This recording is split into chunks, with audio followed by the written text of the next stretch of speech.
we're here with Dr. Layla Hasan, and she's an expert in teacher education. And actually, to start with,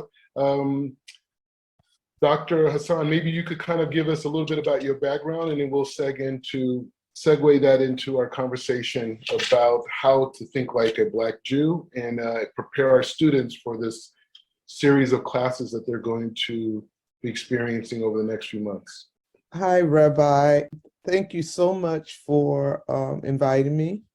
And I would love to talk about a subject on we're looking at cognitive education. I started my journey as teacher, middle school, elementary, which I love so much. And students appear to be doing well in my classes and really developing and doing better. And I was invited UCLA, University of California, Los Angeles, and to continue my work with teachers and sharing the things that have worked well in my classroom with them. And then after many years, almost 15 years in working in teacher education, I also received my Ph.D. from UCLA.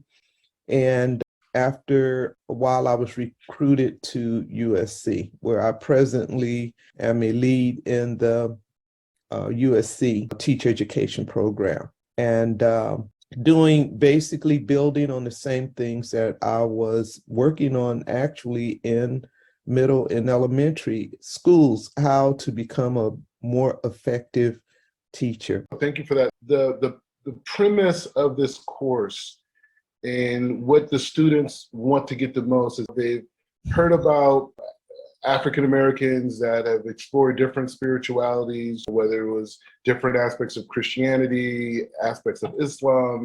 And over the last, like say, 20 years, there's been a growth in African Americans becoming Orthodox Jewish. But the Jewish history of African Americans could be traced back to the 1800s and even before then in Africa. And what we're trying to understand in this particular course is the thinking process behind what is the thinking process of the African American Jew. And in order to understand the thinking process of the African American Jew, I wanted you to come on and talk to us about mind habits and habits of mind and how that's influenced your work, because so much of the traditions of Judaism, going back even before Moses, all the way back to the times of Adam, according to our Torah, and Abraham, there's been this passing down of mind habits and the ability to critically analyze life, ourselves, the world around us, but from the standpoint of what you've learned from others. And I know in your work and your dissertations and different writings that you have in your work, that this idea of mind habits has played a big role from an academic standpoint, because I'm going to speak more from a biblical standpoint, but from an academic standpoint, if you could give us the structure of this idea of mind habits and habits of mind and how to influence your work. The habits of mind has been around quite a while in education, and it's basically means having a disposition towards intelligence, ethically and justly, meaning that when confronted with problems to which we do not immediately have answers, what are the habits and thinking that individuals have? In education, of course, we want students to look at the value patterns of thinking and make choices, one above the other. And this choice making, which patterns should be employed and at which time. It's very important in terms of students making good decisions and choice making decisions, not only in their academic lives or in their personal lives. And this habits of mind is seated in the theoretical framework of the cognitive sciences, the learning theories on the nature of intelligence, and most importantly, brain research. It's shown that developing these habits of being aware, meaning that being able to recreate habits that will lead an individual to success. And that is what brain research is telling us, that our brains are not stagnant, that they are moldable. And part of that is being aware of the habits of mind. Correct me if I'm wrong, and maybe I'm confusing or connecting two ideas that may not be connected, but you have some examples of people that individuals that you've researched and that have maybe been in very challenging environments and to evolve out of that. And then those mind habits have been used to empower people from similar communities. Do you have some of those examples you could share with us? Yes, a lot of the work that I have done in my own research is working with different communities throughout Los Angeles.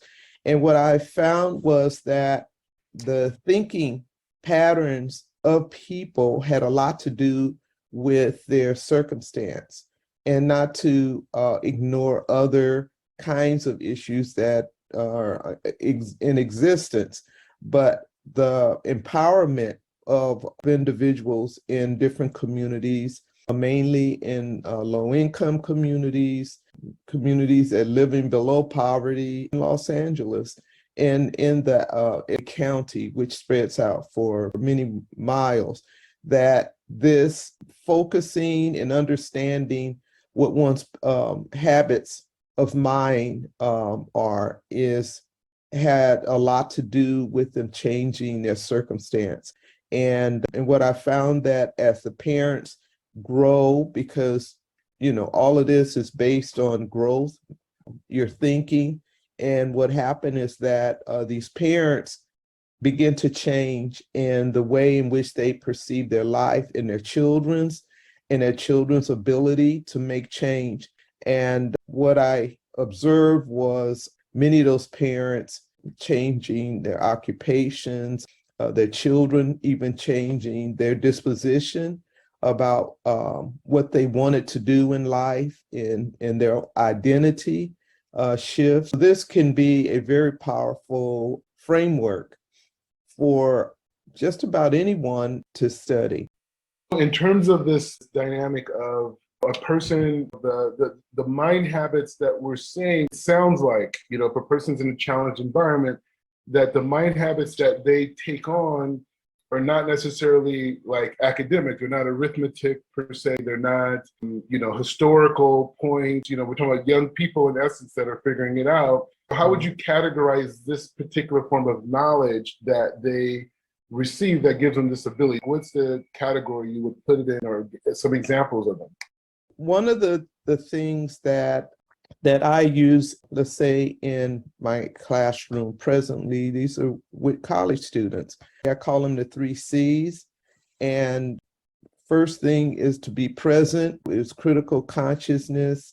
And then second is making connections, their ability to make connections between things, concepts, people, understandings, and then continuation. How do you continue, expand yourself, producing products to seek feedback, a continuation of learning models. This is something that is not, we say, academic. They can't read this in the book. This is something that comes from them internally, that they have to create their internal environment where they are present, where they are making connections, which they are in a continuation forward. What we're finding is that these actually non-academics, to say, with something you do not read and memorize, that is this sort of empowerment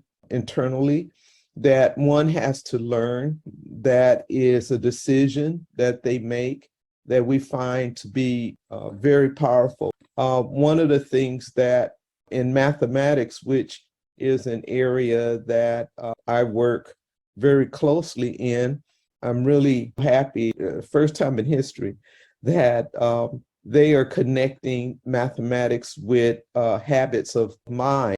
And actually, it's a state and national. They have standards of mathematical practice.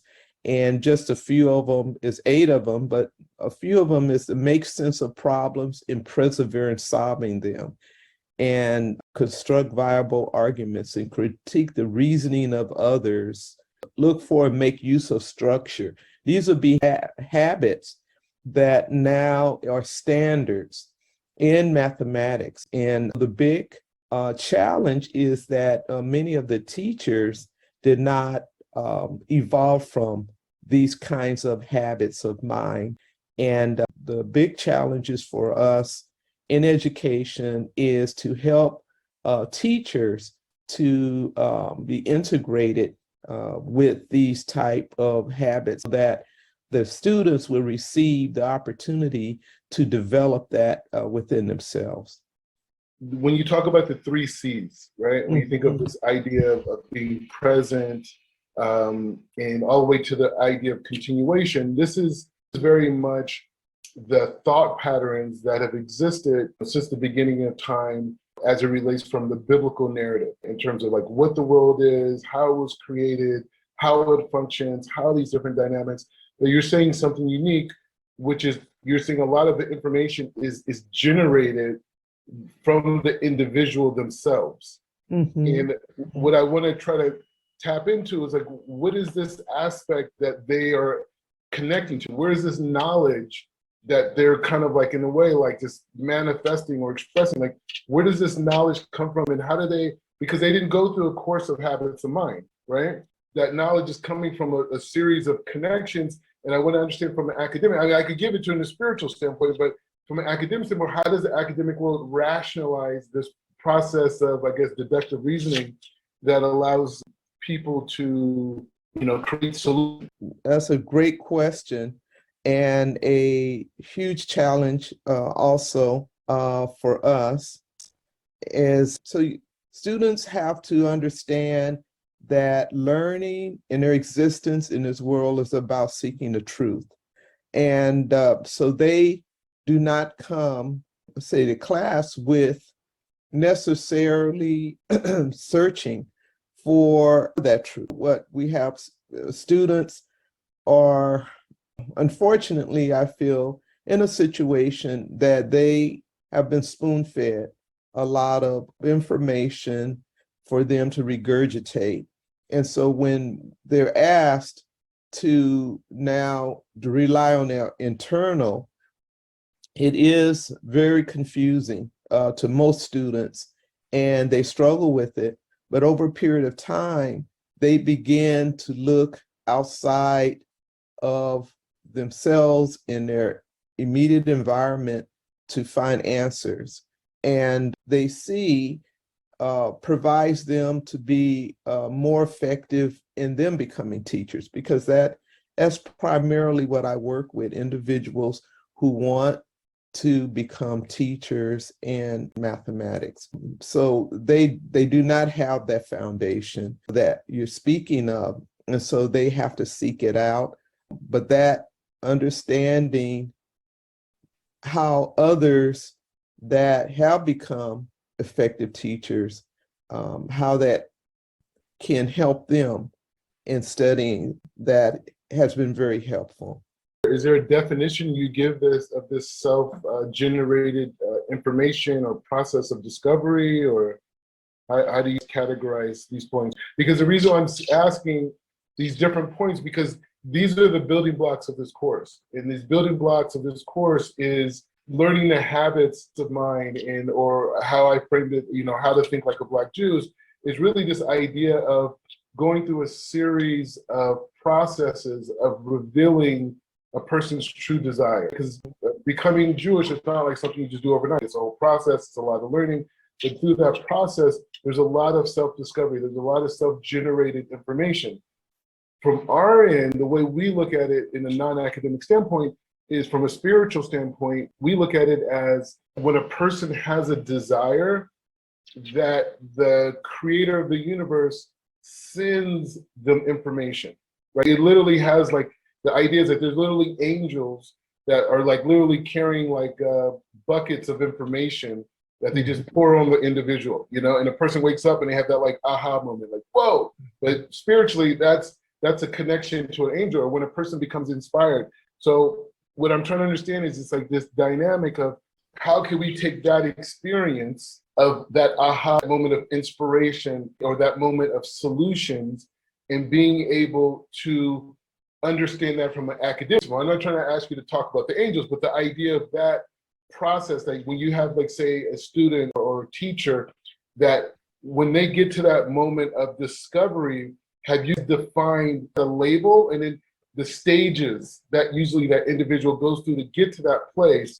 Have you defined that and put it into some scalable format?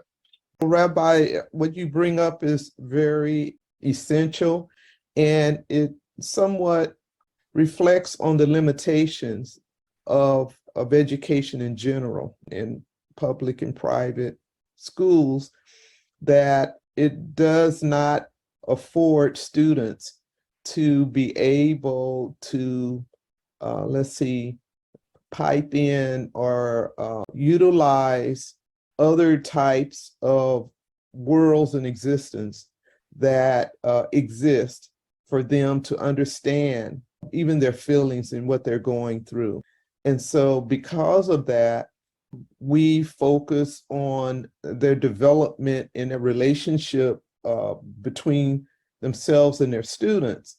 And in this whole issue of equity and social justice and these type of things is probably the closest that they can get to utilizing something that's outside of themselves that help guide them to be better human beings and more loving individuals. So it is because of the limitations that we have in education that it really does bring an extra layer of, I think, frustration for a lot of their students. And many times teachers leave education, leave teaching, because they have not made those kinds of connections that you're talking about.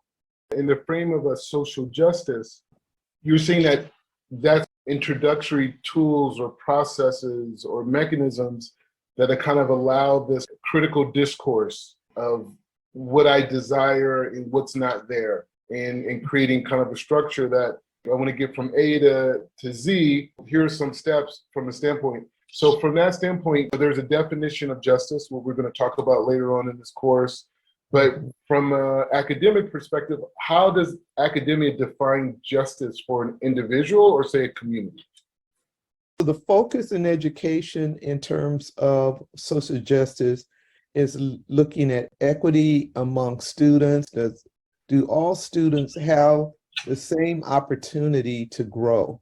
Meaning that what does an individual need? What does this child need to prosper? Which may be different in some ways than another student. So it's not that every student gets an equal amount. You have a pie and everybody gets an equal share. It's about the individual needs, which may be very different from one student to the other. And it doesn't mean that you have to have 30 students in a class and 30 lesson plans, because learning is social. So social activity. And so where students do have opportunities to think individually, that they also learn a lot by working together and learning how to work together. It's not just putting individuals in a group and there you are, do what you need to do. But strategically, students learn how to utilize the voices of each other, to listen intently, to how do you provide deeper feedback to an individual to help them grow. Those are the kinds of when we talk about social justice, that everyone in a social climate, a social arrangement, as in a classroom, are able to have that opportunity to grow and prosper and not to have limitations because maybe I read differently, or maybe the way that you're teaching math, I'm not getting it. So teachers need to have multiple ways of teaching one concept to students to ensure that every individual has opportunities to prosper together in a learning environment. I like to speak from my experiences in life and my upbringing and my process. And when I say my, I'm putting it within the collective, which is other African Americans who had to go in their process of discovery. So we're going to outline that thought process more in depth in later courses. But there's a famous rabbi in North America. His name was, they referred to him as the Lubavitch Rebbe. Lubavitch was a place, and he was a rabbi from that part of Europe and in Ukraine, actually. And one of the things that he would say is that the moment that a person was born is the moment that God decided that the world can no longer live without this unique contribution that this person or this soul was supposed to bring into the world. And so the challenge in life is to find out what makes us unique. And once we find out what makes us unique, how to effectively contribute that uniqueness, whether it's to my own personal life, whether it's through my family, my community, or the world as a whole. And so it sounds like social justice, in a way, manifests from the context of individuals having an understanding of what makes them unique.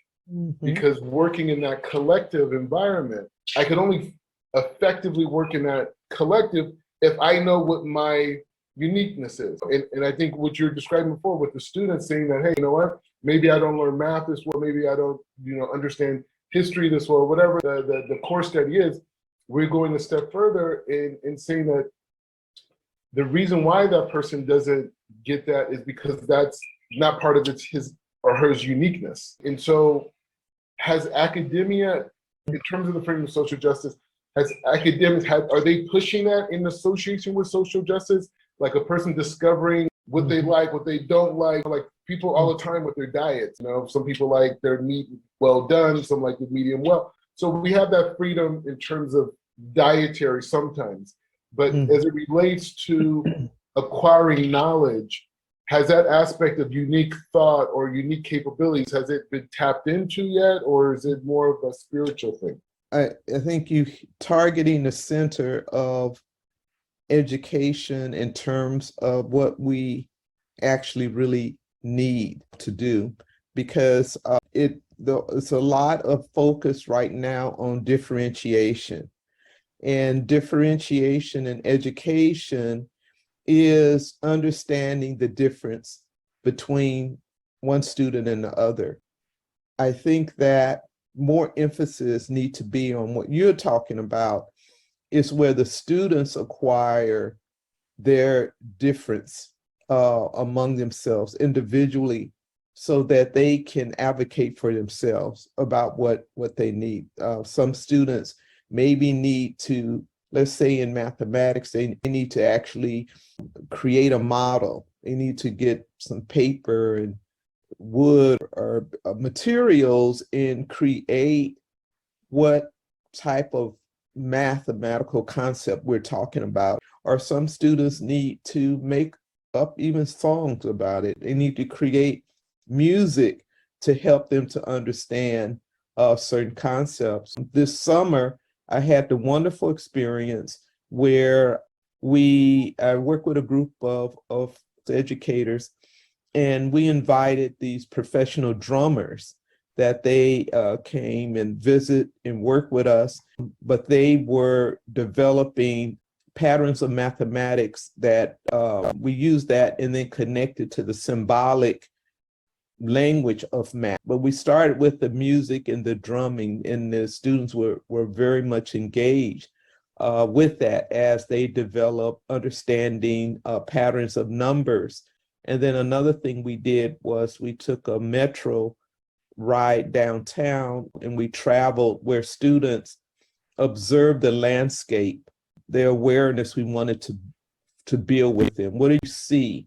And then they would collect notes and pictures, and they came back into the classroom and created a number line. And the number line, each particular number on the number line, they decided what that meant. It could have been to the city hall, or it could have been to the restaurant downtown. So they began to create and construct what they saw, and they created their own measurements of things. And then we related that and compared it to what they ordinarily would have learned, so that they understood their own construction, but they constructed in terms of a group. And so it's really important. And students, unfortunately, in general, are not directed to evolve in the way that you're speaking.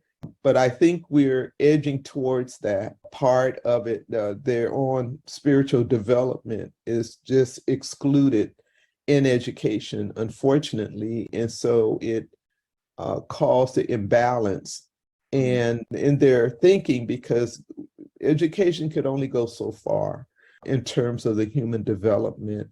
And so for it to go further, we have to create instruments and learning situations that allow them to get involved with their own selves and who they are, so that they can be a stronger advocate for themselves. What's amazing about like what you're saying and how it connects to the objectives of this course is that in the idea of, say, Torah thought, for example, the idea is to say that the challenges that people have been dealing with in our generation, they were dealing with in other generations in different contexts. Like maybe they didn't have the technology that we have now, maybe they had greater technology. There's different experience, but the same human desires of wanting to understand oneself, wanting to understand one's uniqueness, wanting to connect to others, this sense of peace, this sense of connectivity, this sense of creativity, this sense of expression has been an ongoing desire since the beginning of time. And so the mind of, say, the Black Jew, which is a book that I wrote that's available on Amazon and part of this course, and also this idea of how to think like a Black Jew is really saying, like, taking an individual who didn't necessarily grow up in an environment where Hebrew and the Torah text and the history were necessarily put inside of their life. Although there is certain ideas that African Americans that were in the transatlantic slave trade were a part of the Jewish tradition, and they were actually originally in Israel. And when the second temple destroyed, that many millions of these Jews were sold into slavery, or Israelites were sold into slavery into Africa. And many of them ended up in places like Yemen, Nigeria, the west coast of Africa, and eventually were sold into slavery into the North America. And that's a transatlantic slave trade. So the idea of what we're proposing, and I don't know how much it meshes with academic thought, is that there's millions of young kids who are African American whose grandparents were part of the transatlantic slave trade, and there's a chance that some of these kids, or high majority of these kids, are actually descendants of tribes in Israel. Not the only one. There's tribes went all over the world. Tribes went in Europe, tribes went in even places like Asia, the Middle East, just all over the world, tribes dispersed. But specifically dealing with the African American experience in terms of social justice, is it relevant for the African American to think about certain historical connections that they have had before North America, and some of those traditions of critical thinking, of self-analysis, of self-exploration, self-discovery, connectivity, unity, connection to a world beyond the five senses? Like science speaks a lot about how the human eye and the five senses are limited to only a small aspect of reality, and there's a whole nother aspect of reality around us that the quantum physicists are calling string theory, and molecules and atoms and matter and all these things, and how we relate to that. And also the planetary effects of the sun and the moon and planet Earth, and how they affect the waters and the tides in the water, and a human being being made up of over, some people say 70% water, and all these influences and all these things are going on around us, and managing that and taking those things into an account on our daily basis. How is that connected to a form of social justice? Because this is part of my heritage. Even if a person, doesn't matter if they're Christian or Muslim or whatever, if they're coming from the African American experience, their ancestors, according to the traditions in Judaism, their ancestry were in the Torah, and they were spiritual people for thousands and thousands of years. So could that be connected to social justice today for me to have that information and develop those skills that could allow me to navigate and use it, habits of minds of people, literally tens of thousands of people for thousands of years have written on these subjects and talked about these subjects, and many of these people look just like me and feel the way that I do and express themselves through music and art and creativity and dance. Could that be incorporated into an aspect of social justice for young African American kids trying to make sense of the world that they live in today with very limited resources? Absolutely, Rabbi. That's so important and needed because many young African American children are so limited in their view of the world or their identity. So much emphasis is put on slavery, and it is as if that African Americans didn't exist until slavery. And so that whole knowledge of their heritage, the powerfulness of their heritage is cut off because before slavery, African Americans were involved in different groups, different heritages where they were constructing universities, and they were into medicine and sciences, and their understanding, highly developed understanding of the world, of individuals, but that is cut off.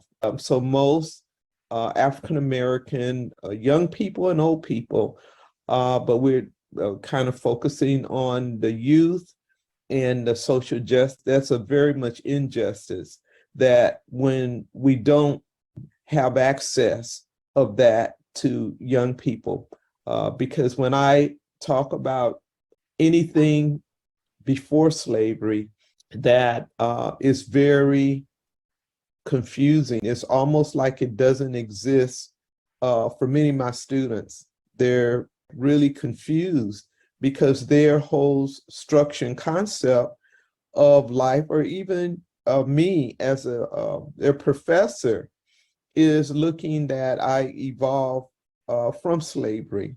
And so it becomes that they feel, wow, it's really amazing how you've made it here. And actually, it's not so much that I am so special or above anyone else, but it's more importantly that the limitations have been placed in knowledge that individuals like me have not had the knowledge to be able to excel beyond that vision. So I think that that is one of the biggest injustice, is that we have limitations in being aware and understanding where we have come from in terms of our journey and in life way before slavery, and how powerful that can be, because once you disconnect yourself from a vision of, I come from slaves, that you're able to go beyond. It's not that you ignore it, realize the horror of all of that, so you will not make that mistake in how you treat others, but it's also being able to define yourself in a way that is not based on limitations. And so I think it's essentially important for that voice that you're talking about to be heard and provide opportunities for those students to even talk about it and share their ideas. First of all, we thank you for your time and taking the time out to help us on this journey of comparative thought, in essence, between the traditions that have been passed down for thousands of years of habits of mind, in essence, from the sages in the Jewish traditions, all the way to mainstream academic thought today. There's two ideas. One idea in terms of the habits of mind of an African American, or how to think like a Black Jew. The Torah, in essence, the story of the Jewish people, of Israelites, starts in the place of slavery. Why did God have to put us in slavery? Why did God have to put us through these challenges? And what was the significance of it? And one of the ideas was that the Jewish people were slaves for 210 years, and they left Egypt, with Moses and the whole story. We'll go into the significance of this, but the point is that it was only through that process of slavery and only through that process of being abused and going through tremendous trauma that eventually leaving that state of slavery through a miracle and being able to go and receive the Torah on Mount Sinai, that the whole world could connect to these people. And so it was through the slavery. The slavery was the making of, this is the Jewish tradition, the slavery. And that's what every year you see Pesach. Pesach is remembering the moment we left slavery. And so that process of leaving slavery and being slaves and being known as slaves was that the miracle of leaving that was the engaging point for this book called the Torah and this wisdom of the Torah to be accessible to the world because they were these people. That's one. Second idea, in terms of habits of mind, one of the great leaders of monotheism is a man by the name of Abraham. In Hebrew, you say Avraham. But the Torah teaches us, the sages of the Torah teach us the developmental process that Abraham went through to understand that there was God, because the people who raised him believed in idols. They didn't believe in God at all, the whole town, the whole area. But Abraham started to learn about God by watching insects. He would watch how insects would store food, how they would organize themselves, how they had disorders, how ants walked in a trail. And then he started to notice how the sun and the moon were functioning with each other in day and night. And then he noticed the seasons and how the seasons would change. Even though he was in Iraq, but he would see how the seasons would change. And he just started to see all these correlations. And that's when he realized everything came from one source. Even the way his hair grew, or his wife's changes in her body, and the different experiences that women have with menstrual cycles and things, and how everything was just connected and working in this unison. And so when we talk about habits of mind, it's not about religiosity. It's not about being religious. It doesn't matter what your religion is. The Torah does not say that people should leave their belief system at all. But what they should do is rationalize and understand what this belief system does for their quality of life, and how this belief system and their quality of life can enrich all experiences in life, because God wants us to experience pleasure according to the Jewish tradition. So going through this investigative process of habits of mind of all the great leaders in Judaism in the Torah, and how those are the building blocks of the mind of the Black Jew. Someone was curious to how to think like a Black Jew. You don't have to be Jewish. Everybody's good if they're in line with the oneness of the Creator. And that could mean something different. You could use the universe. There's different terms of how to express that. But there's a oneness that binds all of us together. And our personal work is how we get to this place of oneness with nature, social justice for nature, because nature is extremely important, social justice for animals, for endangered species, all the way to people who are impoverished. All these are all reflections of me, and connecting that is becoming one with myself. And so again, I want to thank you for your time. And this is how we talk, but God willing, later on in the course, maybe you could come back on, and after you see some of the classes we have, you may have some to add. We hope that in academia, that some of these matrices that have been developed of how to understand thought and manifestation of thought, and how to understand our feelings in the process of emotional states that we have that aren't academic, but they're very spiritual based, and they have a whole system around it. But some of these ideas could be at least analyzed in academia, and to see if there's a relevance to empower that student. And I think one last point I wanted to ask you, these young kids, right? You spoke about teaching in elementary school and junior high.